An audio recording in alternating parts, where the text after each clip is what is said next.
What's up, everybody? This is Albert, pronouns he, him, his, and we're back with another video for my Raising Souls project. So for today's video, we're going to be discussing Terry A. Pickens' Black Madness, Mad Blackness. So this is the first book that I've read that deals within blackness and disability and the intersectedness of them, and how they can help us getting towards justice and freedom and liberation. And yeah, so to give a background about the author, Terry Pickens is another academic, but she does specifically on African American studies, Arab American studies, and disability studies. So this is our first person who delves into the discipline of disability studies. For those who don't know, that disability studies is a thing, and it's unfortunate the oppression that ableism contributes to society. And this is I would say this is, you probably want to do some pre-reading for this book about disability and the academic discipline of it. So because she's an academic, so there's some academic terminology that you probably want to look up and research for yourself. So it's not an easy read, but it's a very thin book. It took me like 3 or 4 days to finish, but it delves into it challenges our thinking on what anti-blackness and ableism influences the colonization that we've been enduring in society today. So to start us off, we go through the introduction titled "What's Good?" So Pickens starts off the introduction with a critique of an essay by a white disabled person named Leonard Kriegel, who had this she calls it an autoethnographical essay titled "Uncle Tom and Tiny Tim: Some Reflections on the Cripple as Negro," because he's a self-described cripple, and he delves into like how ableism is it's a tone where ableism is kind of separate from blackness, and Pickens has a critique on you can't understand ableism without understanding racism, and you can't understand racism without understanding ableism, because if you go into the history of racism and ableism, it delves into what's considered this normal person who's capable of doing things, and there's some ableist and sanist undertones with the description of who is considered a human. So when you go into the history of colonialism, they went into Africa and has these ableist descriptions of people that are people that are of African descent, and they don't consider them normal. They consider them crazy and stuff like that. Ableist stereotypes and descriptions that we still use today, which is wild. So it's ableism is so normalized, it's literally within people's vocabulary, like that's crazy or that's insane or something like that, like something that it makes you challenge your practice and your thinking on how you're moving. And let's see, the next part in this introduction is where she goes into why she calls it blackness and madness. So Pickens says here, "Allow me to explain the title as an inroad to describing our current critical moment. Mad Blackness rests on the idea that ability and race are intertwined, as Michelle Jarman notes, two dynamic discursive processes that inform one another. Suturing madness and blackness together, I debunk the perception that the title is redundant, oxymoronic, or excessive, and an ideological construct of white supremacy. Blackness is considered synonymous with madness, or the prerequisite for creating madness."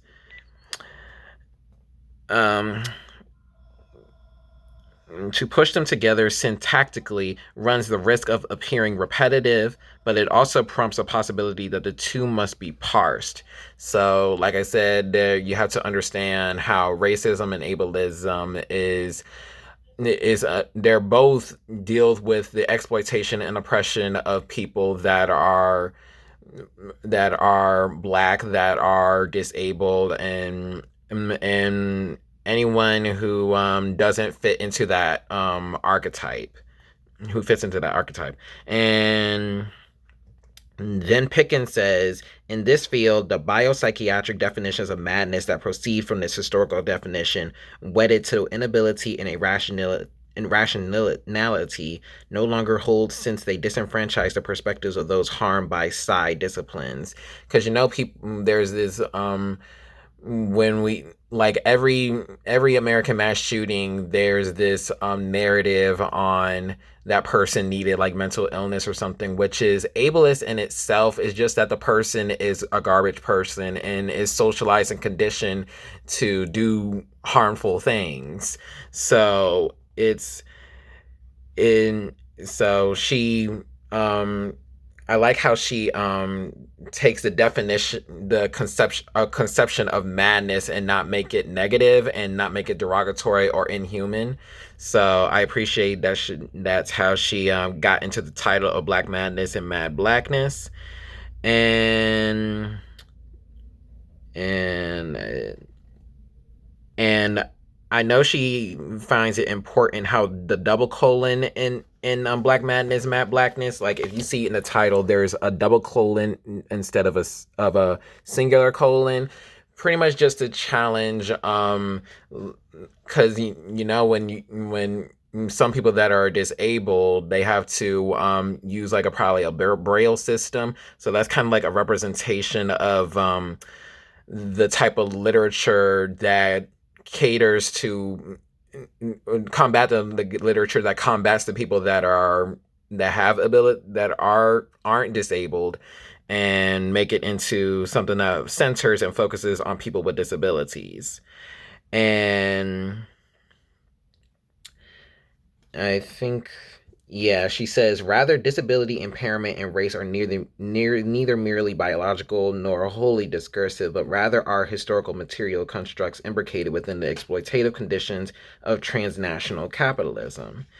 So it delves into another of why capitalism is problematic and probably should be dismantled because it harbors those that are disabled. Like if you think about the history of people with disabilities, there's always been some discrimination that goes toward them. Like they're like when like there used to be a time when there's no entrance catered to people with wheelchairs, and there used to be a time where people don't have diagnosis on procedures and stuff like that. So people that probably had disabilities and didn't have the language, the scientific assessment to acknowledge that they have disabilities, their society wouldn't have catered to them.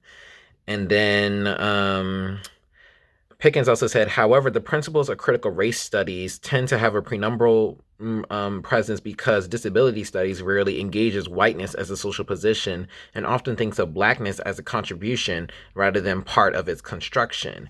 So that knowledge prompted the critique that influenced Pickens to create for Leonard Kriegel's essay. And if we go into like the history of violence towards people with disabilities, like think of the HIV/AIDS epidemic. There's also people that are blind. You have to know that there was a time when there wasn't equipment and teaching and processes that helps people that are blind. You have to consider also people that have like diabetes or what else? and people that have mental illnesses like um, um, autism and stuff like that. So let me see. Think about people that were slaves and the fact that they weren't considered human because they weren't also black. Some slaves were disabled and they don't have the safety and the protections towards them. They too suffer violence from people that are oppressors. And then I think that's it. She quoted how disability became like the history of disability as a discipline, as an academic discipline, and the uses of it in previous scholarship. And then she has this term called cognitive estrangement, which is which goes into blackness and madness and speculative fiction for a material reality. So pretty much, like say science fiction or something. If you get into the history of like black authors go into science fiction because it helps them create an imagination of a world that can probably cater to anyone that are marginalized, and and that helps with the cognitive estrangement because it delves into the uniqueness of an idea for science fiction or speculative fiction or horror or some other genres. It helps influence creativity.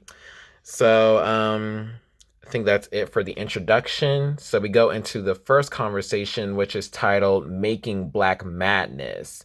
And there's a difference between the black mad and the mad black. The black mad is a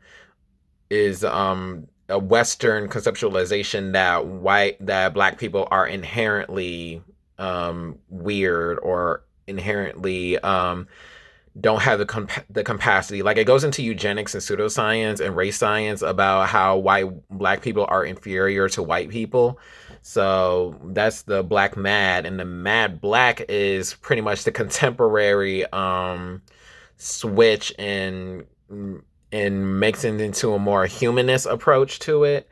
So a lot of what a lot of what a Pickens supports is the mad black subjects. Like the mad black subject is someone who can be humanized and is worthy to dissect and analyze. What as contradictory to the black mad is the one that always literally objection. There's literally no. They can't literally go through life without without suffering and being having to go through violence. And in the mad black, they still go through violence, but it's more of objection more than the actual act of more than the blatant violence that they suffer specifically through slavery. So that's how she goes through this book. And Black Madness makes you understand disability to understand race. So there's this term called bio certification. So which you're a person that probably doesn't have the mental capacity, but you have the physical capacity to do all this excessive labor. So it goes into why slavery was justified, and in this part, Pickens said both the physically or mentally abnormal body and the racially abnormal body were understood as close cousins, demonstrating in their difference the validity and supremacy of the white able body by contrast. Samuels writes, at the core of the fantasy of identification lies the assumption that embodied social identities such as race, gender, and disability are fixed, legible, and categorizable. This assumption, by now deeply naturalized in our social and ontological structures, in fact required elaborate construction and ongoing policing through the 19th century and early 20th. The very mutability of these social categories makes necessary the fiction of their fixity and the necessity of their policing by parties for whom that mutability causes concern. mutual constitution offers a conceptual corrective given the discursive history and allows for an analysis to take shape around that history in the cultural context of its objects of inquiry. So she uses Blackness and disability studies to help fill in the gaps that of her analysis to other pieces of work, like she has a lot of science. She uses a lot of science fiction books on to for this study to give room to those that center the characters that may have a disability, and some of them they use their disabilities like a superpower or something like that. It gives them like a different type of cognition through their world built through the world, and it helps with the world building for those novels. And then she said, the definitions of blackness available hinge on definitions of sanity. So yeah, so that's goes into why more about why eugenics is something that need to be getting rid of, and something that is harmful and violent. And then she goes through the history of disability activism during the civil rights movement, and if you know, the disability rights movement helped pave the way for something like the American Disabilities Act, which was passed not too long ago. And then she goes into how the racism and ableism affects the interpersonal relationships. So she says here, thinking about the black mad subject, we must consider that this person is meant not only to occupy space, but to be consistently removed from space in order to make room for the more recognizable subject, the white able body. It is this body that dictates the terms of history and narrative. In the case of Billy Ray Johnson, who she quotes is a person that I think was beaten by a lynch mob, Billy Ray Johnson, the criminal justice system determined that his assailants were allowed to move on with their lives regardless of the violence and damage done to his body. If we are to consider Bell's modest proposal, the black mad subject is removed from time to make space for the white disabled body as well. In other words, the black disabled subject exists only to shore up the value of others. So when the black-white encounter is divided along ability lines such that the disabled body is white and the able body is black, what emerges is a dynamic of relationships that force blackness and disability into the realm of unspeakability, troubling the idea that both are created and sustained at the same time. So she goes into Billy Ray Johnson's the violence that he went through. He wasn't only targeted because he was black, he was also targeted because he was disabled. So that makes him more vulnerable to getting lynched and stuff like that. So, and I forgot how many people that were killed by police violence, but a lot of them, they had some sort of disability. So we have to think about, how do we address people that are struggling with their disabilities, and how do we actually care for them without resorting to a police encounter. So I think that's what Pickens also trying to challenge people that knows that disability may not be, they might not understand disability, but you have to understand disability because people with disabilities exist and they have to go through so many things. They're human too. And then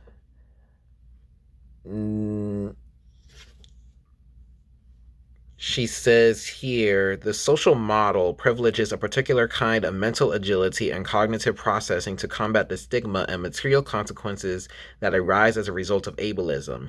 In turn, the model dismisses madness as a viable subject position, ensuring that those counted as such, either by communal consensus or side disciplines, remain excluded from conversations about disability because they cannot logically engage.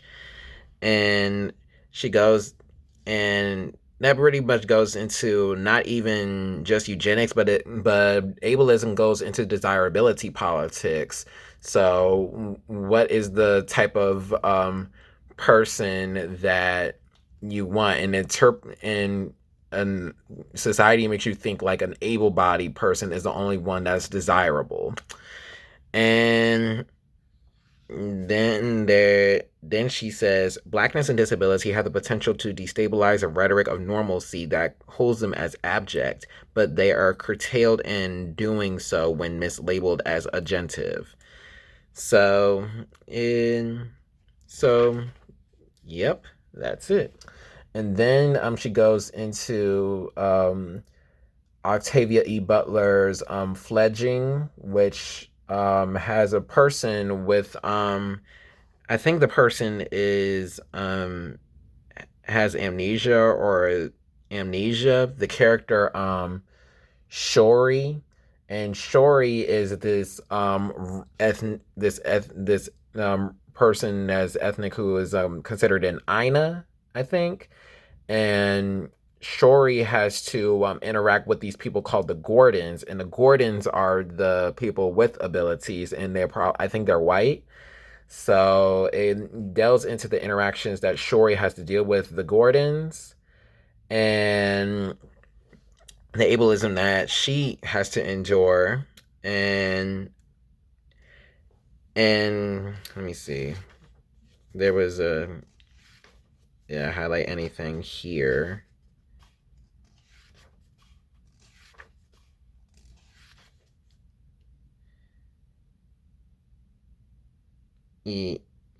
Well, basically, Pickens says black madness remains a wrinkle in the linear progression of history and time because of its opposition to their dominant ideology. As a result, it cannot have anything but a vexed agency, nor can it create itself outside the confines of a bare life. Moreover, black madness, given its loss of time, amnesia, which Shori had, and aversion to time, changing the narrative, shifts the possibility of recuperation as a form of agency.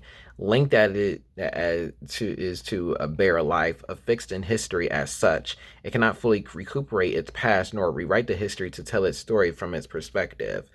So going through the main character Shori and her interactions with Gordon, it should challenge the reader. How are they treating a person with amnesia, and and people with amnesia, they're capable of doing so many things. It's just that there's one thing they're not capable of doing. So it pretty much challenges you to have more empathy to and care and gentleness with people that have disabilities. And Pickens also said the presence of black madness allows for a partial unmaking of the logics that govern the linear progressive idea of space and time. Blackness and madness discomfort and confuse, particularly in intimate spaces where their cleaving is not possible, though this subject position allows for agency. It also remains affixed to a bare life, holding in abeyance the critical possibilities of a freedom and a failure that is always on its way. Yep, that's she also delves into the microaggressions that Shori faced through the Gordon's son named Daniel. And I think Daniel was trying to marry Shori because she knows he's trying to he has the power and stuff like that, so he thinks he can control Shori, and Shori was like, nah.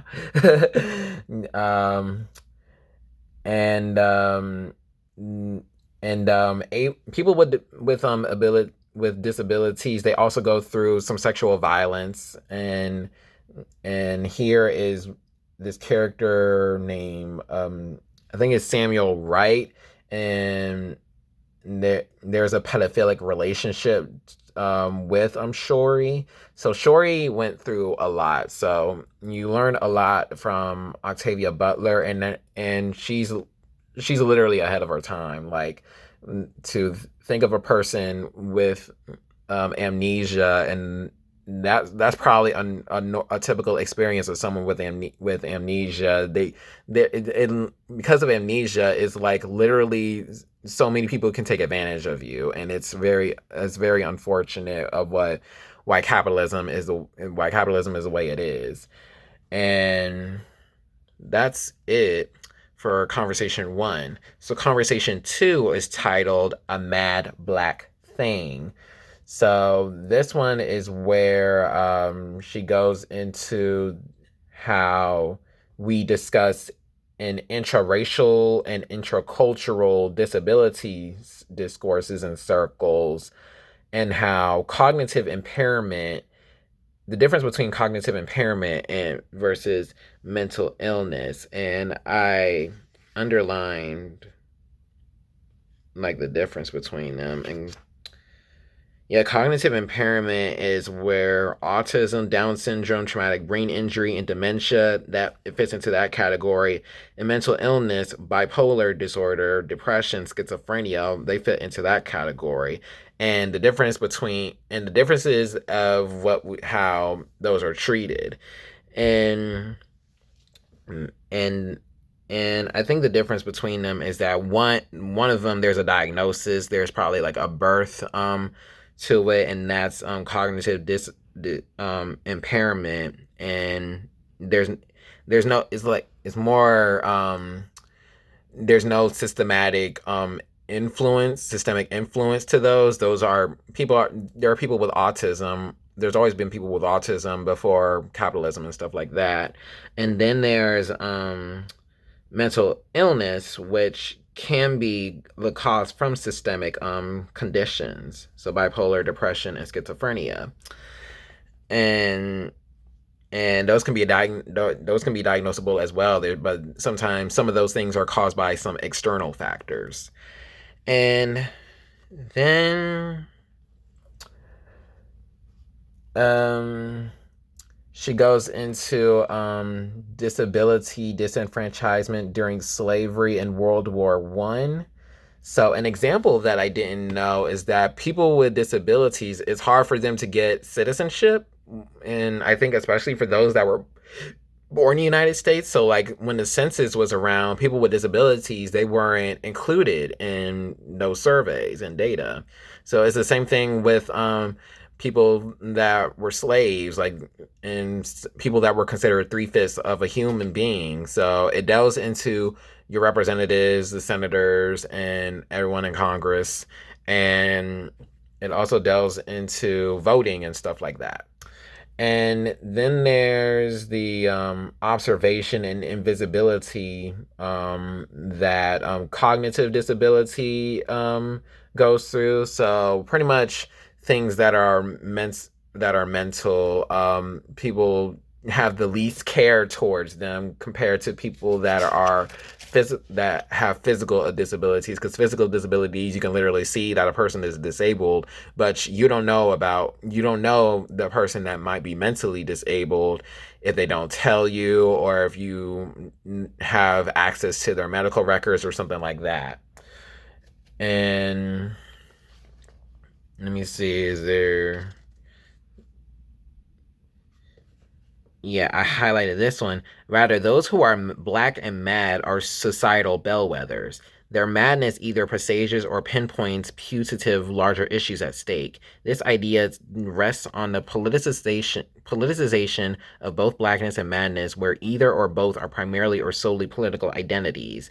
Black madness then becomes revelatory for the rest of the world, and the black mad folks, real or imagined, stand in for an examination of what is happening. Their existence functions as an analysis to court, an explication to texte that the world operates according to anti-black logics. And then this paragraph, so bear with me, this paragraph, because I think it is really powerful and very informative. Pickens says, invisibility surfaces as a long-standing component of stories about blacks with cognitive disabilities. During the antebellum period, slaveholders would demand compensation for so supposedly unfit slaves. Within the critical literature, the understanding of physical and mental fitness are combined not only because slaves were not thought to be particularly intelligent, but also because mental fitness was a necessary component in some assessments of physical labor. So-called soundness of mind was determined by a confluence of physical and mental conditions such as skin color, gender, character, vice, health, body, and emotional state. One of the characteristics of fitness was the degree of mental acuity, which slavers were likely to miss upon initial inspection of the human property, and a characteristic for which slavers would demand compensation. Successful litigation often depended on the slaver's ability to prove that the human property was unable to perform the duties for which it was purchased. Most important for these discussions is that the litigation occurred after sales were made, indicating that slavers were expected to have a recourse to legal action for impairments that were not visible at the time of purchase. In this paradigm, one's worth as a black person with a cognitive impairment, no matter its imaginary quality, is determined by one's production. Such possibilities for legal action created a link between the mental acuity of enslaved persons and visibility and profit. And so that's the processes of people that were slaves that were also disabled. So they realized that they can't make a profit, so they're disposable. So that's that's some history that'll make you upset. And then and how we go from black mad to mad black. So Pickens explained, considering black cultural contexts where mental illness and cognitive disability occurred, the two major Western modes of interpretation, ocularity and, drawing on our early conversation, linear time, no longer retain the exclusive right to interpret meaning. The black mad are in some sense no more. They become the mad black. I theorize mad black and mad blackness as a formulation that disrupts the ocular and linear legacies of the West's conception of space and time, respectively. To theorize the concept of the mad black or mad blackness opens up critical space to consider how the discourses of madness and blackness not only operate in intraracial spaces, but also intensify and dismantle common understandings of each other. When mad becomes a modifier for black, it carries with it the change of excess. More black, really black, unapologetically black, blackety black. Anger and insanity as it simultaneously functions as an intensifier for blackness itself. In some ways, madness amplifies blackness in this conception, pushing it to excess, but it also has the potential to dismantle it. Said potential lies precisely in the disruption of Western space and time. Sight no longer acts as the dominant mode of sense-making. Linear progressions of time no longer capture the movement of subjects and objects through narrative. Mad blackness fills in the gaps heretofore created by reading strategies, which she uses mutual constitution, that rely on these two Western modalities of interpretation. For instance, Octavia E. Butler's mad black character cleaves time from space with her very existence, such that the linear progressive narrative plane is disrupted. She also foregrounds the lie in thinking of the impeachability of sight as the dominant mode of interpretation. Her allies cannot see her illness. Their understanding based on sight, no matter its superlative quality, is impoverished. So that goes into the progressiveness of how it's like a progressiveness of how ableism goes through the ideology of the West and Western culture. And then she has been analyzing this novel by Nalo Hopkinson titled Midnight Robber, which I think is about a disabled girl named Kwamina who tried to save the community she was in by giving this healing blood. And it makes you think about how, because people were disabled because they didn't get the healing blood. So you have to think about the difference between the desire of ability and addressing communal needs. So because some people just because they're disabled doesn't mean they have the resources and the knowledge and the they can't go on like an able-bodied person. So it's goes into challenging the thought process of someone who probably is able-bodied and they can't, and they don't have the cognitive thinking compared to a person with disabilities. And there's a parallel between the character Kwamina and Harriet Tubman because Harriet Tubman has a disability. I forgot what disability she has. I think she had a head injury or something, but she was able to go through the Underground Railroad and save people from slavery and everything, and run away.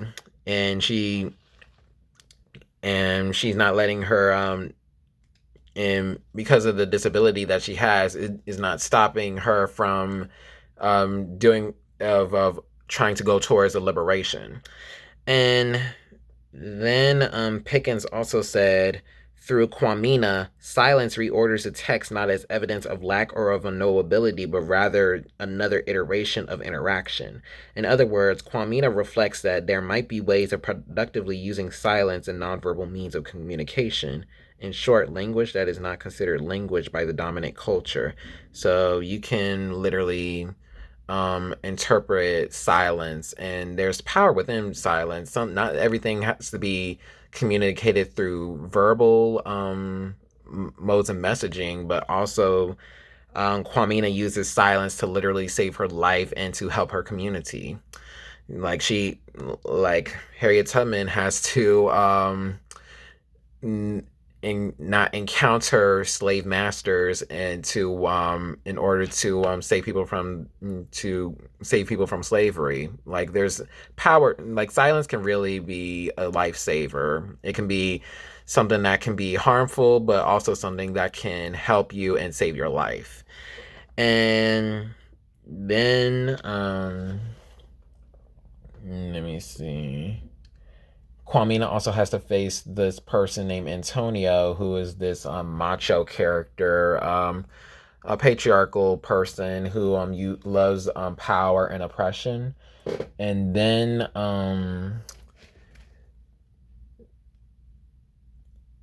there's this other character named Tantan, who goes through excessive amounts of trauma. Let me see if I can find a part about Tantan, who was an interesting character. I think they went through a lot of sexual violence.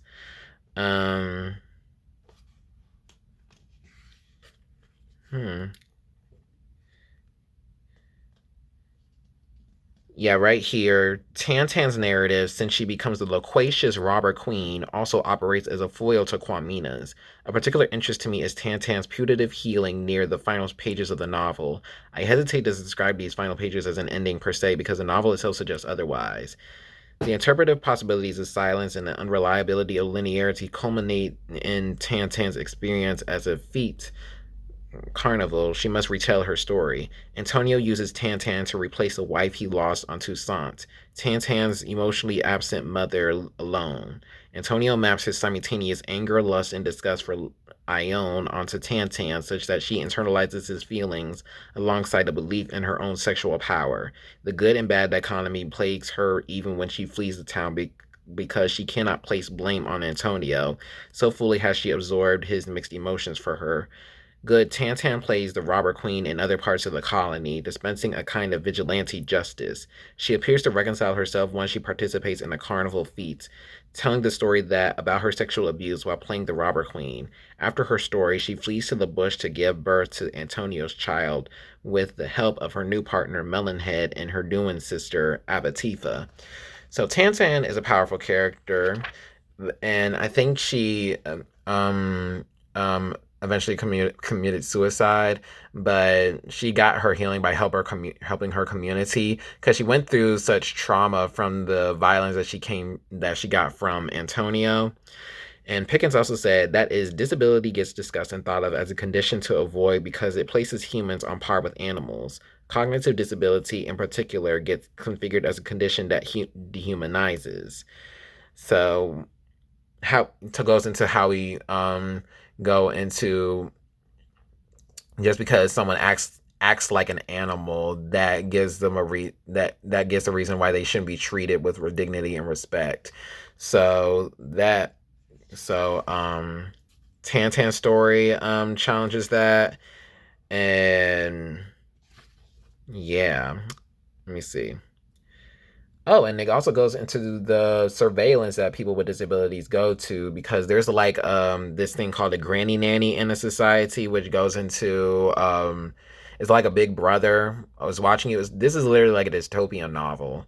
Because Pickens said Granny Nanny operates as a technology of mad blackness, destabilizing the purchase of multiple philosophical, modern, and postmodern claims to truth and knowledge. Mad blackness refuses linear temporality and vaginates space, opposes ocular ocular for sonic knowledge, embraces silence, pursues control, and relinquishes power all at the same time. So Granny Nanny is like an artificially intelligent device that the community that the society has, and goes into how um, innovative, advanced, and dangerous technology can be, especially in the future.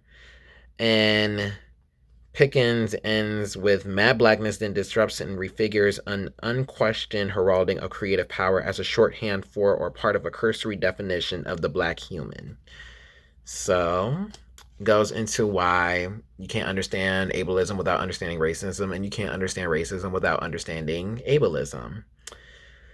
And then conversation 3 is titled Abandoning the Human, in which goes into, you have to look up Sylvia Winter. She has this challenging of our conception of the human, whether it's with a Western cultural context, who is considered a human, why are they considered a human, and let me see. Yeah, Pickens says the ideology of the human carries with it an exclusivity, namely that the category of human belongs solely to a figure Rosemary Garland Thompson terms the normate. Such a figure, white, male, cisgendered, straight, able-bodied, Protestant, excludes multiple identity categories on its face. Because of its origins in the Enlightenment and entanglement with the Middle Passage, eugenics, imperialism, colonialism, and the carceral system, the human poses a set of ontic and narratological problems for black madness and mad blackness. So what do we think of when we think of humanizing, or who, or treated like a human being? So things like, so ideas that challenge those. And then Pickens also said man tethers itself to blackness through objection, requiring blackness to make meaning through a grammar that enfolds within it the resistance to itself. So, what is blackness without objection and oppression and stuff? That is a hard question to answer, because we don't have the conceptualization of blackness without colonialism, white supremacy, imperialism, and slavery. So, in Western culture. So, it's like, how do we actually go through? How do we understand society with, if how do we decolonize um quote unquote blackness? So it's challenge is a challenge, but that, I don't think it means that we should erase the how the violence happened and stuff like that.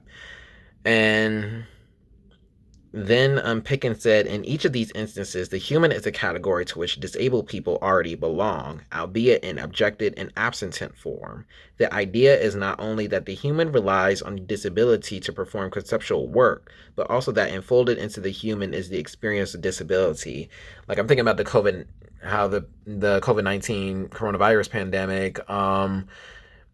Think about the amount of people with disabilities that had to get out of bed, get out of their house, go to work, and go there for like a 9 to 5 or whatever, how many hours they had to go through, and then come back home and they're already tired and have probably had to do other things about the house. So that literally challenges why capitalism, and why is it everything like this?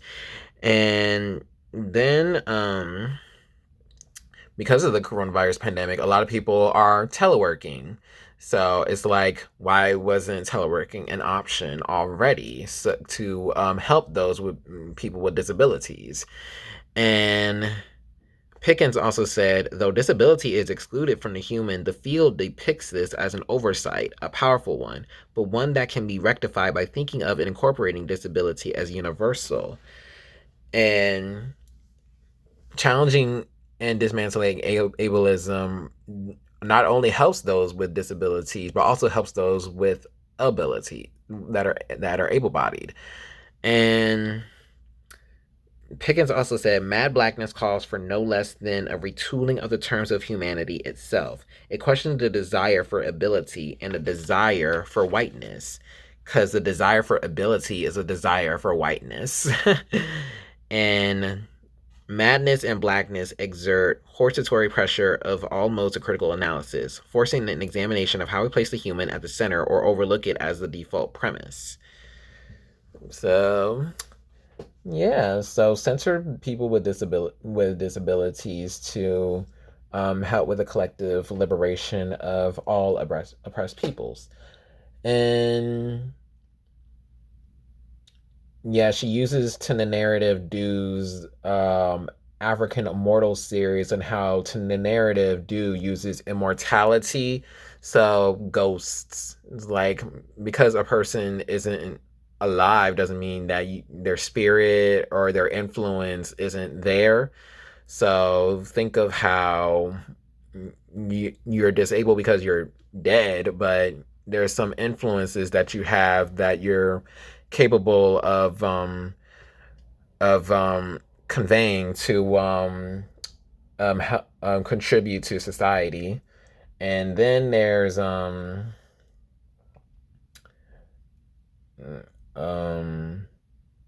what's this story one? Where Fauna. Oh, I confused Kwamina with Fauna. So is the story by what's this story by? Oh, I think it's probably in the African Immortals. Is it African Immortals or My Soul to Keep? Oh, it's probably My Soul to Keep, which Pickens used to explain her case about Harriet Tubman. Yeah, it was Fauna, not Kwamina, that she compared it to. But they're both similar characters, and they help with how we understand ableism and how society can't thrive with ableism intact. And then she goes into how also in the story showcases the relationship between an able-bodied person and a person with disabilities, and a person with disabilities is Fauna, and a person with ability that is able-bodied is Charlie Michelle, and their relationship is a good demonstration on how just because you're married to someone with disabilities don't mean that you actually care and affirm and accept people with disabilities. Like, there's microaggressions, there's chances for violence, there's still some interpersonal communication that needs to be taken and learned from when when you're with someone with disabilities and you're in proximity to them. So it challenges abjection versus the ideology of ability.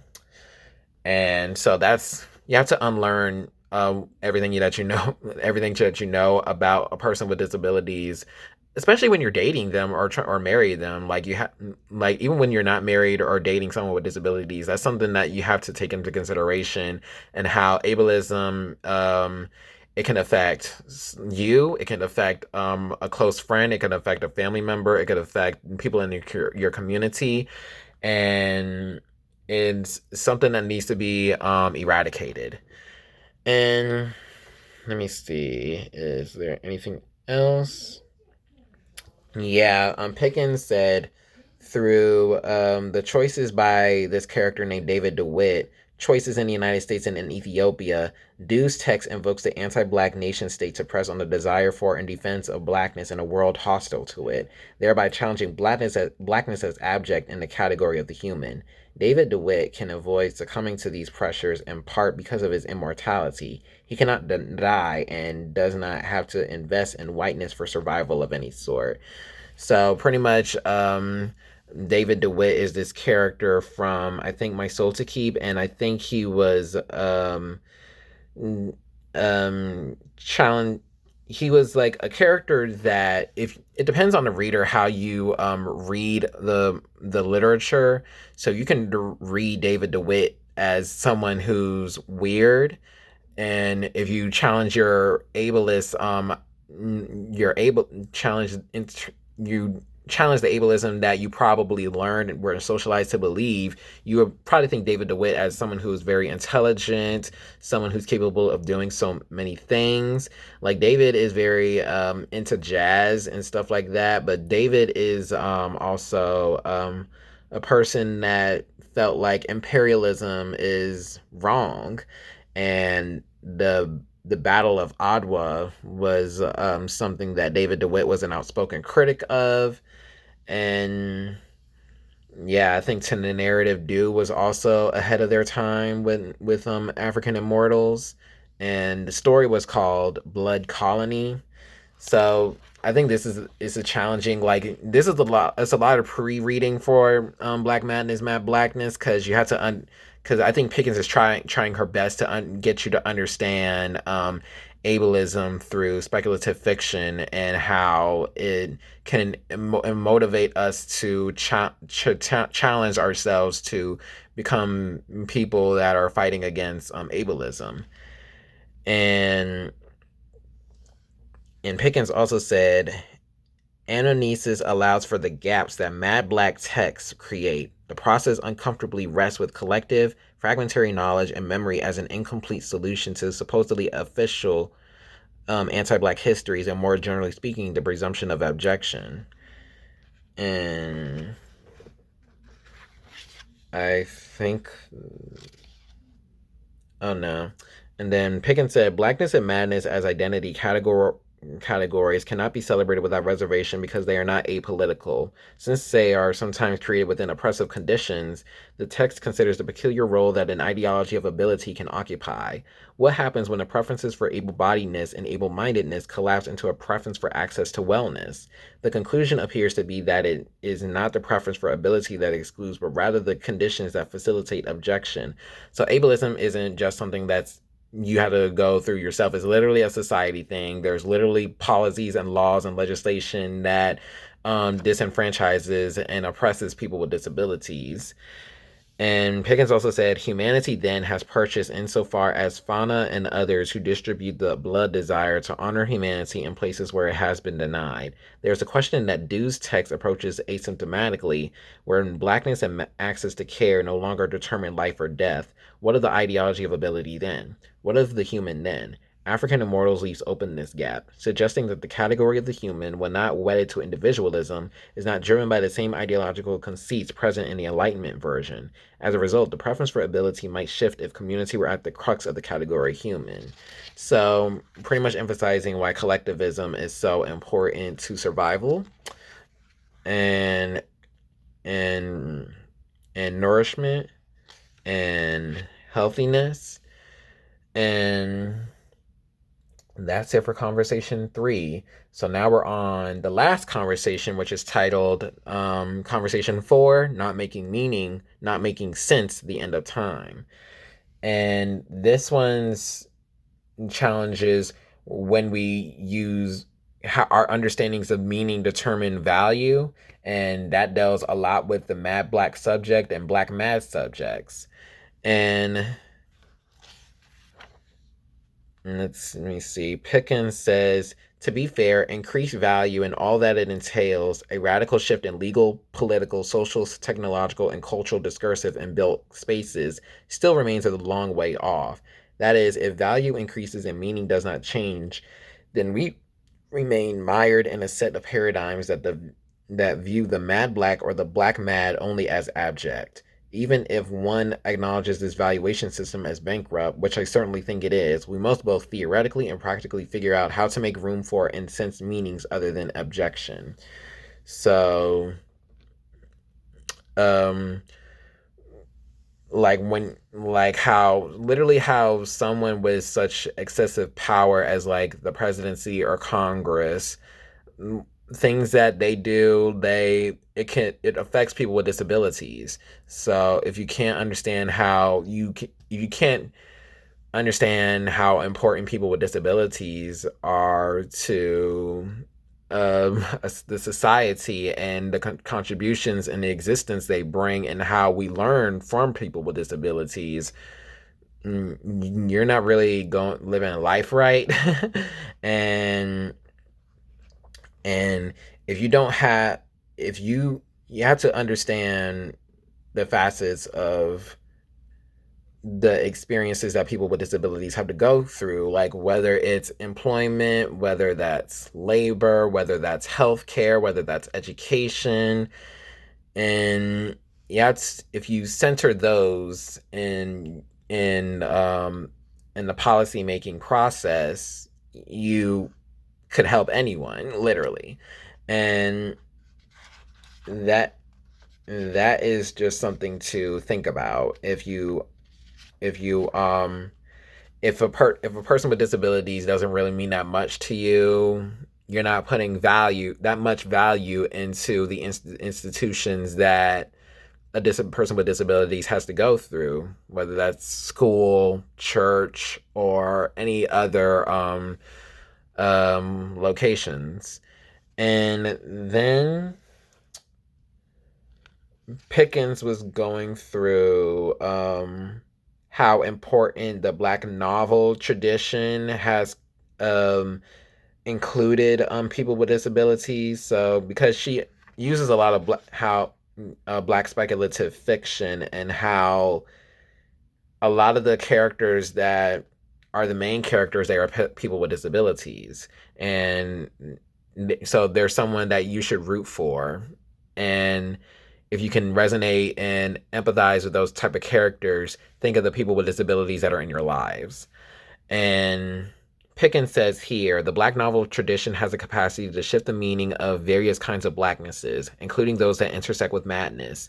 Yet this tradition must account for the way Blackness intertwines with histories of colonialism, imperialism, and slavery. On either side of the ideological spectrum, novels contend with the constraint of how history makes meaning. They must either change history or reimagine it. So that's something that's true about being a creative and someone who's an author. Like, you're literally creating a world for yourself, and how you view the world can help motivate into people to create that world. And that's literally abolition theory. Too, if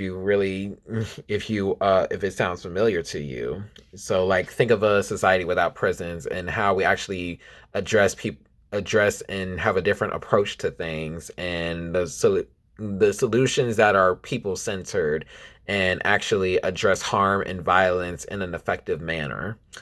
So you can do that through speculative fiction, and understanding how people with disabilities should have their needs met, and not having to go through the carceral and prison system. And then she goes into, and I think Toni Morrison says this, like, it's up to the reader to determine how their interpretation of the story motivates them. That's not the author's control, it's the reader's control. And if they learn something new, that's cool. If they learn something new, it can probably help them contribute to a better society. And it helps you apply concepts when you're exposed to something like literature. And then Pickens goes into Blackness and Objection again, and uses this character named Bobby from the story Hunting in Harlem, in which Hunting in Harlem deals a lot with gentrification.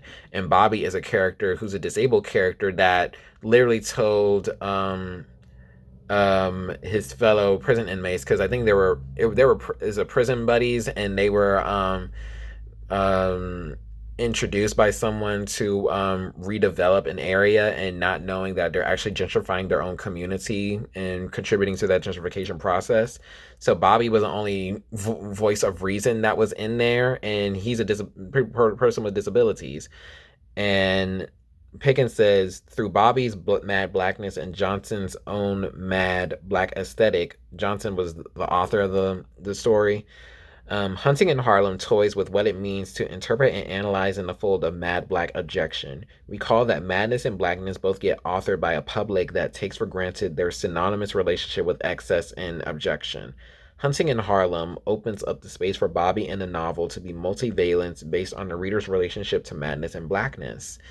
So, so I think the story helps the reader empathize with Bobby, but where in the story did they start actually empathizing with the character? Because he had to be the voice of reason to stop the gentrification of that community, and I think his friends wasn't taking him so seriously because they didn't realize that they were internalizing the ableism that made Bobby live the life that he has to live.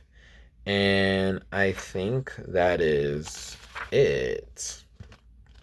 Yep, that is it for Black Madness, Mad Blackness. It's by Therí A. Pickens. So yeah, this is an informative text. It is hard to read. So granted, I understand if there is like a more comprehensive story, I would like to read it. But I learned a lot from this book and think that everyone should do their own research and do their own learning and unlearning of ableism and how it influences their lives and their relationships and their navigation through life and the systemic institutions and conditions that we have to undergo. And yeah, so that's it. Make sure y'all follow my reading list at Raisin Souls on Instagram, and my personal Instagram is at Intellectualbert, which will be on the description box below. And stay tuned for the next book, which will be Mariam Kaba's We Do This Till We Free Us, because I want to get this ready for Black August, which will be exciting. So yeah, happy Disability Pride Month, which it motivated me to read this book because I want to do something that involves disability justice and disability studies. So even though it's an academic, it has an academic terminologies to it. It was an interesting read. It probably requires some rereading, which you have to do. You have to reread something. And yeah, so thank y'all for staying with me through this process, and I hope y'all enjoy your day. And yeah, stop ableism.